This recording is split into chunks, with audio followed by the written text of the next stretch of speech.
roman meurt est une expression que l'on trouve dès l'époque de la Restauration et qui se répand jusqu'à la fin du siècle. Son omniprésence dans le discours littéraire du XIXe siècle ne laisse pas néanmoins de poser un certain nombre de questions. Une question de définition pour commencer.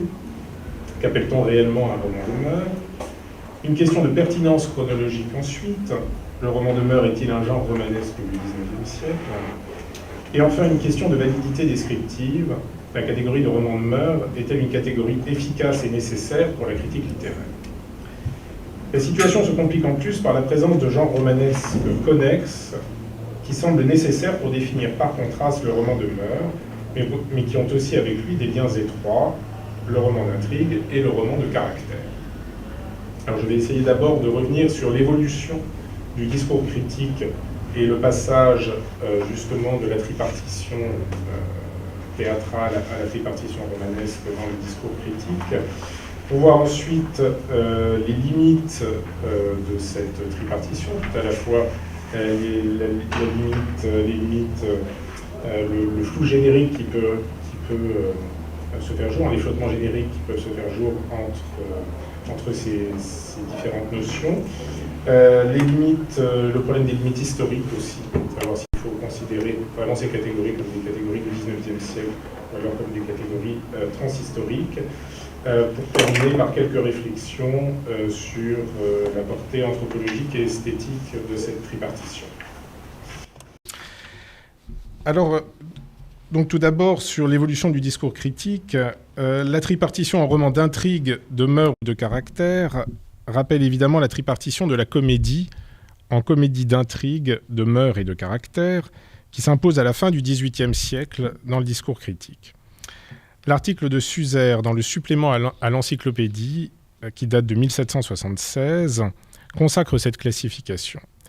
Dans la comédie d'intrigue, l'accent est mis, je cite Suzer, sur le merveilleux de l'intrigue, les incidents, la fuite variée d'aventures extraordinaires, inattendues, souvent romanesques, qui se succèdent coup sur coup.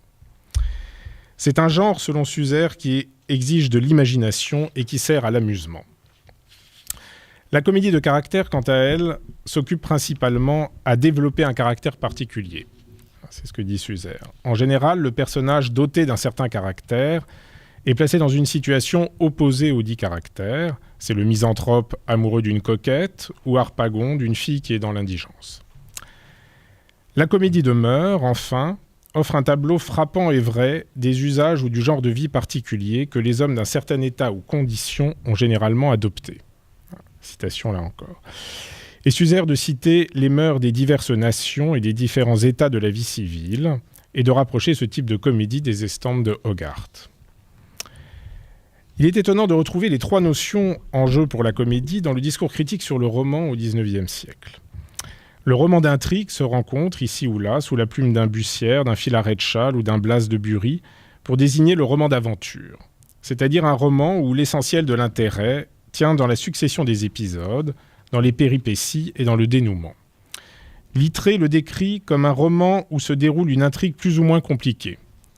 Et Bernard Julien, dans son petit traité de rhétorique et de littérature, comme un récit où, je cite, « les événements s'embarrassent et s'enchevêtrent afin d'attacher de plus en plus le lecteur ». Il ajoute d'ailleurs « ce genre est moins estimé parce qu'il ne nous apprend à peu près rien d'utile et qu'il amuse seulement pendant quelques heures ».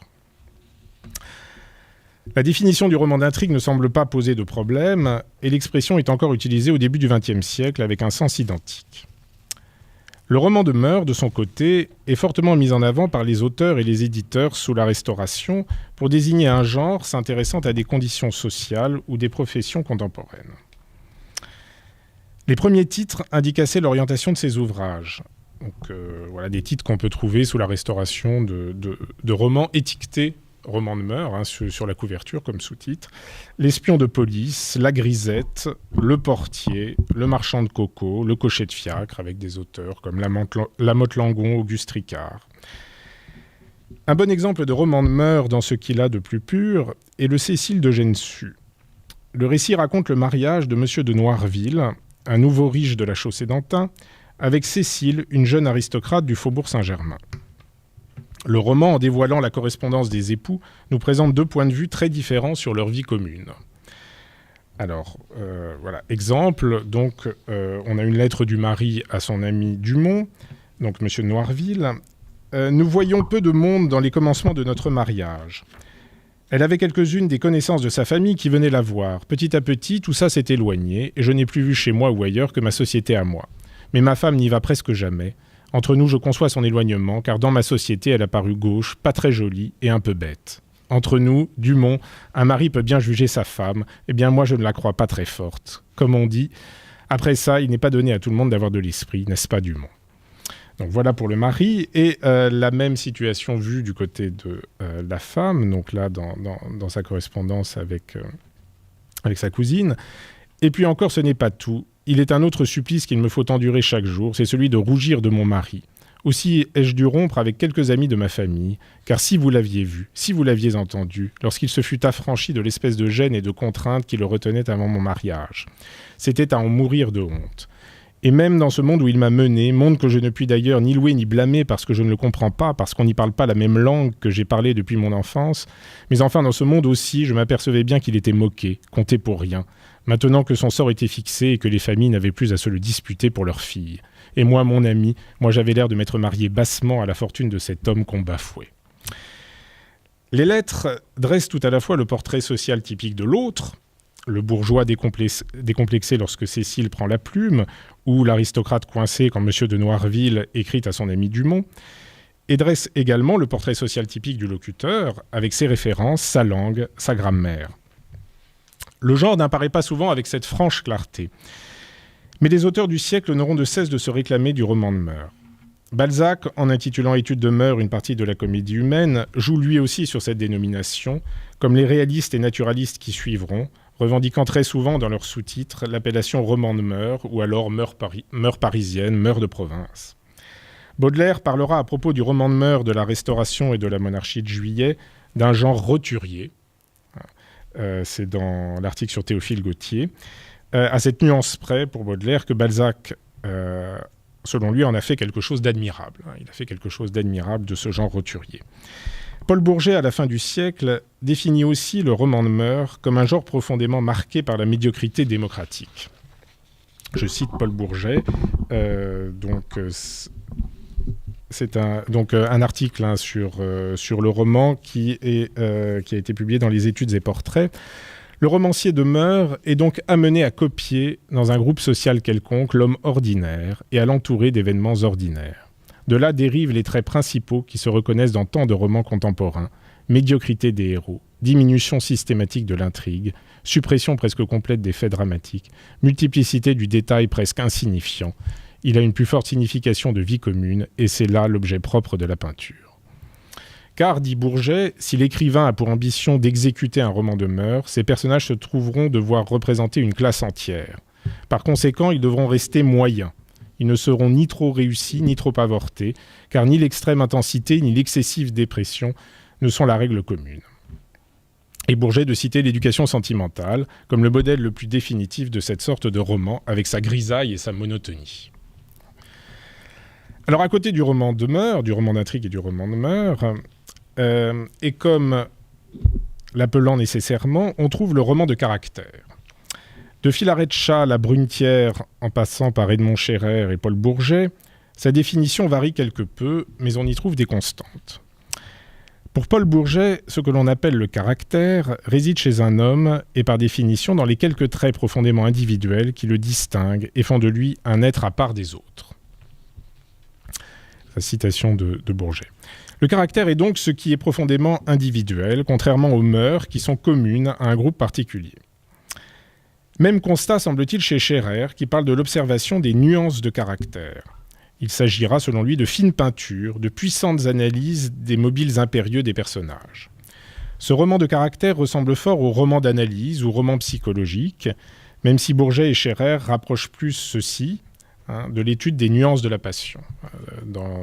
Chez Bourget notamment, il rapproche le roman psychologique plus du roman de la passion et de l'analyse de la passion. Chez Brunetière, cette distinction entre roman psychologique, roman d'analyse et roman de caractère n'existe plus. Le roman de caractère, selon lui, ne peut se contenter d'indications générales et sommaires sur le caractère comme dans la comédie. S'il a une quelconque raison d'être, c'est dans le développement lent des dits caractères, avec enrichissement de nuances nouvelles et complications au gré des circonstances.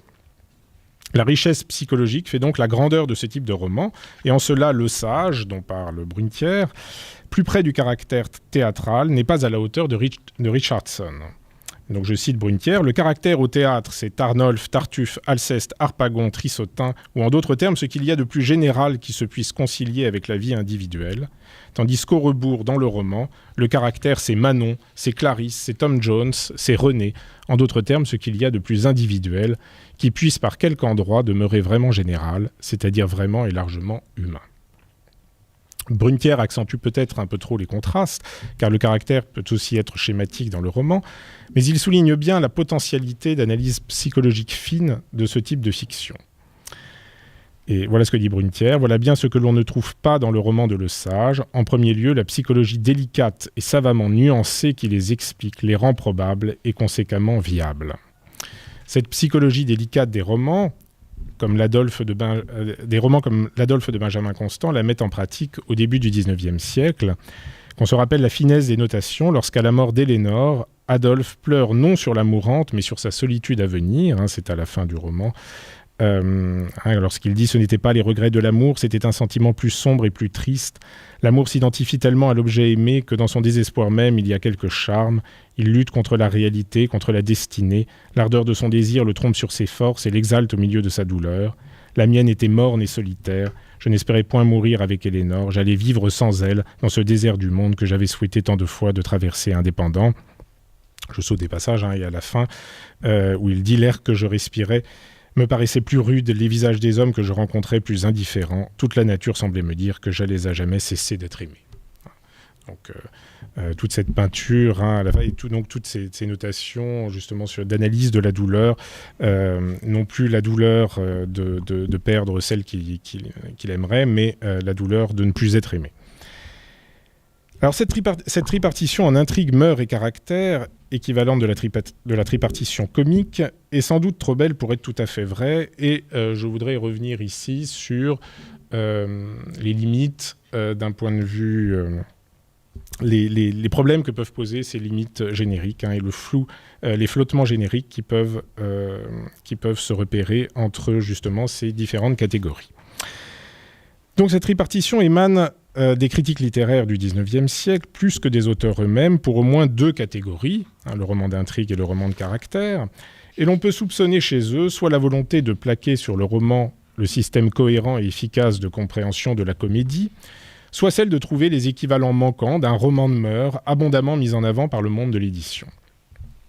Les trois termes semblent d'ailleurs s'appeler les uns les autres, et souvent les critiques, s'ils parlent du roman d'intrigue, lui opposeront le roman de caractère, ou s'ils parlent du roman de caractère, lui opposeront le roman de mœurs, comme Bourget, qui fait justement le parallèle entre les deux à propos d'une relecture du Rouge et le Noir. Parmi les trois, donc roman d'intrigue, de caractère et de mœurs, le roman de mœurs serait ainsi le sous-genre romanesque le plus légitime pour ce XIXe siècle. L'expression, comme je l'ai dit, apparaît dans les années 1820 et se répand parmi les littérateurs et les éditeurs. Les influences conjointes du roman scottien et des études de mœurs qui paraissent alors dans la presse n'y sont pas pour rien. Les mœurs contemporaines et volontiers parisiennes fascinent les lecteurs en ces lendemains de Révolution française où l'on prend pleinement la mesure des bouleversements sociaux opérés. Mène de Biran, dans son journal intime, oppose l'ancien régime où était possible la vie intérieure et la méditation à la démocratie nouvelle où règne le déchaînement extérieur des passions et des intérêts. Et voilà une dichotomie que l'on va retrouver lorsque l'on va parler du roman de mœurs d'un côté et du roman de caractère de l'autre. D'un côté, intériorité et activité, Mène de Biran dirait effort, mais effort intérieur. De l'autre côté, extériorité et passivité. Paul Bourget part de cette même idée quelques années plus tard lorsqu'il fait du roman zolien un roman de l'extériorité et de la passivité. Je cite Bourget encore une fois, « Il suffit au romancier d'ouvrir les yeux pour apercevoir le fonctionnement des grands organismes sociaux qui absorbent l'homme et font de lui une de leurs cellules. C'est la grande valeur de M. Zola d'avoir vu ce fait social et de l'avoir montré avec une extrême puissance dans ses romans, comme Le Ventre de Paris, comme Le Bonheur des Dames, comme Germinal, où le personnage principal est non plus tel ou tel homme, mais un quartier, un magasin, une mine. La plupart du temps, l'écrivain français a grandi dans un milieu de vie bourgeoise où il a constaté la soumission au métier, l'enrôlement docile dans quelques carrières, le pétrissage de l'individu par les forces collectives, en un mot, l'action des mœurs sur les personnes. Le roman de mœurs de la Restauration au naturalisme consisterait donc dans la mise en valeur de l'influence du milieu sur les individus. On comprend comment, dans ce contexte, Bourget ou Scherrer ont voulu lui opposer un roman de l'intériorité avec le roman de caractère. L'exemple même de ce type de roman est pour Bourget Le Rouge et le Noir, avec son héros hors norme, Julien Sorel. Et l'on peut en effet voir avant tout dans ce roman la peinture psychologique d'un personnage fait pour un autre temps, alors que l'influence des mœurs contemporaines se lit dans les médiocres personnages secondaires. Malgré tout, une telle dichotomie mœurs-caractère ne laisse pas de poser problème. Les mœurs, si elles influencent l'individu, n'influencent-elles pas aussi son caractère ? Et ne donnent-elles pas ces infinies nuances dont aiment à parler les critiques ? On revient constamment dans le discours critique sur les infinies nuances qu'il faut apporter au caractère. Est-ce que les mœurs, justement, ne sont pas là pour apporter ces infinies nuances ? Pour rendre compte de cet apport extérieur, le romancier de mœurs ne doit-il pas aussi entrer dans les tréfonds de la psyché et montrer par des réactions, des pensées, des petits mouvements intérieurs que rien n'échappe au milieu ? Et n'y a-t-il pas, autre question, n'y a-t-il pas même passivité, puisqu'on insiste constamment à propos du roman de mœurs sur la passivité, n'y a-t-il pas même passivité dans l'influence d'un tempérament et dans celui d'un milieu ? On le voit, les limites de tels sous-genres peuvent se révéler ténues, au point que ceux-ci, au bout du compte, puissent paraître dénués de sens. Les grands auteurs ne sont-ils pas ceux qui, comme Balzac, font justement disparaître les barrières, et ne peut-on voir dans La Duchesse de Langeais un formidable roman d'intrigue, de mœurs et de caractère ? Le roman d'intrigue, d'ailleurs, ne se retrouve-t-il pas obligatoirement présent, même faiblement, dans tout roman, quel qu'il soit, constituant la ligne romanesque minimale ? Dès lors, la question est sans doute plus une question de dominante et d'accent que d'exclusion, en reprenant théorie de la dominante des formalistes russes et de Jacobson après. Dès lors, donc, les romans se trouveraient tous plus ou moins renfermés des éléments d'intrigue, de mœurs ou de caractère, et les auteurs, suivant l'époque, le courant esthétique ou leur propre sensibilité, privilégieraient les uns ou les autres. Comme le dit Jacobson, des éléments qui sont secondaires pendant un temps, qui deviennent les éléments principaux par la suite. Mais alors, cette tripartition romanesque ne dépasse-t-elle pas le simple cadre du XIXe siècle ? Et je voudrais regarder un petit peu cela maintenant, les limites historiques de ces trois genres romanesques, et savoir si ce sont bien en tout cas pour le roman de mœurs, bien des genres du XIXe siècle. Les romans d'intrigue et de caractère, entendus comme les romans où dominent les aventures ou la psychologie des personnages, existent bien avant le XIXe siècle, cela est certain. Il en va de même pour les mœurs, qu'elles soient présentes comme éléments secondaires ou comme éléments dominants. Donc on peut se poser la question aussi donc, de la validité de cette mise en avant du roman de mœurs pour le seul XIXe siècle. Si l'on prend le roman considéré comme le chef-d'œuvre du roman d'analyse, La Princesse de Clèves, l'un de ses attraits est aussi de proposer un tableau des mœurs de la cour, avec une plus ou moins grande incidence de celle-ci sur l'intrigue amoureuse et sur les réactions des personnages. La composante sociale est indéniable, et l'on pourrait tout à fait s'adonner à une lecture sociologique de l'ensemble, mais il n'en reste pas moins que la dominante est avant tout psychologique ici, et que donner trop d'importance aux mœurs par rapport à l'analyse de la passion intérieure fausserait quelque peu la perspective d'ensemble de l'œuvre. Il est d'autres œuvres qui vont laisser une place plus prépondérante aux mœurs, comme le roman picaresque, et il n'est pas indifférent qu'un grand nombre d'occurrences de l'expression, au XIXe siècle, et peut-être même sa première, apparaissent à propos du Gil Blas de Lesage, et donc dans un éloge de Lesage qui date de 1822, Saint-Marc Girardin parle donc de roman de mœurs, justement. Et après, on va retrouver le roman de mœurs utilisé à propos de romans de La Motte-Langon, et puis après comme sous-titre de roman, mais peut-être est-ce là, dans cet éloge de Lesage, la première occurrence de l'expression. Le Picaro, qui traverse plusieurs régions et plusieurs couches sociales, permet la juxtaposition de différents tableaux de mœurs. On retrouverait chez Chasles et ses illustres françaises, célébrés par Champfleury, un même accent mis sur les mœurs, ou plus tard dans le siècle, chez le Chevalier de Mouhy. Et quand on regarde les titres des romans du Chevalier de Mouhy, on voit les rapports avec justement ces romans de mœurs qui vont qui vont fleurir sous la Restauration, un Paris où le mentor a la mode, le financier, également qui date de 1755. Si bien que l'on aimerait dire que le XVIIIe siècle prépare ici la voie de l'explosion du genre au XIXe siècle. L'importance prise par les conditions sociales dans le discours philosophique et littéraire, ou les nombreuses occurrences du simple terme de mœurs, tendraient à le prouver. Ne serait-ce pas alors dessiner une ligne évolutive trop commode à la Brunetière, avec comme acmé le roman balzacien des années 1830-1840, puis la dégénérescence du genre à l'époque naturaliste. Il faut se garder sans doute d'un tel discours réducteur, et le meilleur moyen semble être de reconnaître les mœurs comme une constante romanesque, plus ou moins affirmée selon les œuvres et les époques, et d'en décrire les fluctuations. S'il y a bien un développement considérable du genre et une prise de conscience certaine au XIXe siècle, il n'est pas sûr néanmoins que le roman de mœurs n'ait pas eu une certaine importance avant, ni qu'il ait dégénéré depuis. Il n'est que de voir, par exemple, comment il vit encore au sein même du nouveau roman dans les œuvres de Nathalie Sarraute, par exemple.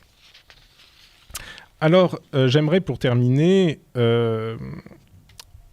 esquisser des analyses plus apportées, plus anthropologiques ou esthétiques sur cette tripartition, sur les raisons de cette tripartition. Donc, partant de ces constats, on peut se poser la question de l'utilité et de l'efficacité de cette tripartition pour le critique. Ne s'agit-il ici que de cette catégorisation purement pratique à laquelle Benedetto Croce limitait les genres littéraires ? Suzer, dans son article du supplément de l'encyclopédie, après avoir évoqué longuement les différents types de comédie, relativisait l'importance de cette tripartition. Je cite Suzer, « L'invention, le plan et l'ordonnance du sujet ne font encore que la moindre partie de l'ouvrage. Ce n'est que la charpente d'une comédie. Il lui faut sans doute un corps, et ce corps doit avoir une forme agréable et des membres bien proportionnés, mais il lui faut principalement de la vie, une âme qui pense et qui ait du sentiment. » Notre tripartition romanesque serait-elle de la même manière seulement une répartition des différents sujets possibles, qui n'offrirait donc qu'une catégorisation sans réelle portée esthétique ? Pour tenter de répondre à cette question, j'aimerais faire un détour par le dramatisme de Kenneth Burke. Alors, Kenneth Burke est un critique américain, son ouvrage principal qui est la Grammar of Motives, la grammaire des motifs, et donc qui a développé toute une pensée qu'on a appelée le dramatisme, parce qu'il distingue 5 termes clés qui orienteraient toutes nos explications ou interprétations d'événements. Et il emprunte ces termes au vocabulaire du théâtre. Ce sont la scène, l'agent, l'action, les moyens et le but. Lorsque l'un de ces termes est élevé au rang de motif premier, un schème interprétatif se met en place qui différera de celui occasionné par un autre terme clé. Et Burke, dans sa Grammar of Motives, montre ainsi que de chaque terme clé peut dépendre tout un ensemble de théories, notamment philosophiques. Par exemple, les théories matérialistes vont dépendre de la scène, les théories idéalistes vont dépendre de l'agent, pragmatistes des moyens, mystiques du but, etc. Dans ses écrits, la frontière n'est jamais claire entre la littérature et ce qui n'est pas la littérature, pour la bonne raison que la littérature se saisit de ces schèmes interprétatifs, les rejoue, les agence. Bien souvent, un de ces schèmes ou de ces cadres permettra d'unifier l'ensemble de la fiction romanesque. Du côté de la scène, nous aurions le roman de mœurs, c'est-à-dire l'explication des événements par le milieu, c'est-à-dire si on met l'accent avant tout sur la scène. Du côté de l'agent, nous aurions le roman de caractère, explication des événements par la psychologie des personnages. Du côté de l'action, nous aurions le roman d'intrigue, explication des événements par la simple référence aux nécessités de l'action. Le tour de force réside néanmoins à maintenir cette impression d'unité poétique, d'architectonique, tout en laissant apparaître la multiplicité des explications possibles et leur intrication. Et là aussi, on retrouve peut-être justement ces effets de nuances dont parlent souvent les critiques. Cette manière, on a beau avoir un schème explicatif global, d'arriver à nuancer par l'apport d'autres schèmes explicatifs. Erving Goffman, le sociologue canadien, remarque quelques années après Burke que nous sommes confrontés continuellement à des cadres interprétatifs variés, et cela de manière à peine consciente. Lorsque le roman arrive à complexifier un schéma explicatif donné, il parvient à retrouver quelque chose de ces processus primaires de la conscience, loin des systèmes figés de la théorie.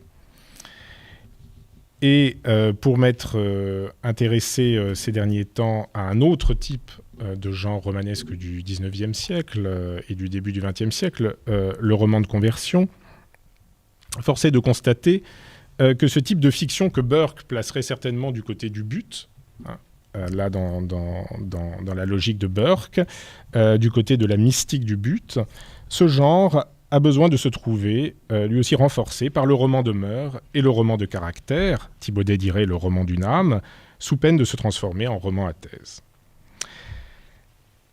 Alors au terme de ce parcours, nous aurions tendance à dire que le roman de mœurs est une forme consubstantielle au roman, investissant l'un des motifs possibles de l'action, la scène ou le milieu, et ayant trouvé au XIXe siècle les meilleures conditions de développement.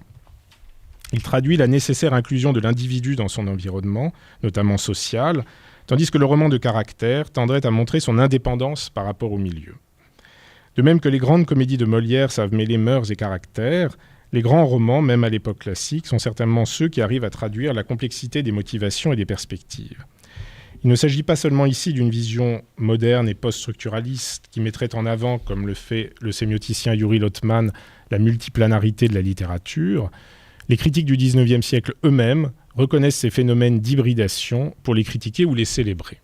Et je voudrais terminer donc sur deux citations justement datant du XIXe siècle. Tout d'abord celle d'Auguste Barbier dans un article de 1838 qui constate avec plaisir le passage du roman au roman de mœurs, mais condamne sa compromission avec un roman d'intrigue trop exubérant. Il dit « Le roman de mœurs est généralement traité, mais quel fracas d'événements, quelle abondance de faits, que de coups de théâtre, que de drames violemment dénoués. » Il appelle au contraire à une plus grande analyse du cœur humain, c'est-à-dire à une alliance avec le roman de caractère. Quelques années plus tard, c'est Edmond Scherer qui verra dans le roman balzacien la réussite de cette alliance. Et je terminerai par cette citation d'Edmond Scherer. Balzac a fait deux choses. Il a agrandi le roman de caractère et il a fondé le roman de mœurs. Peut-être serait-il plus juste encore de dire qu'il a élevé le premier de ces genres à la dignité du second, qu'il les a mêlés tous les deux, qu'il les a confondus, et nous a laissé ainsi des peintures où les traits les plus individuels servent à rendre les travers et les misères de toute une société. Je vous remercie.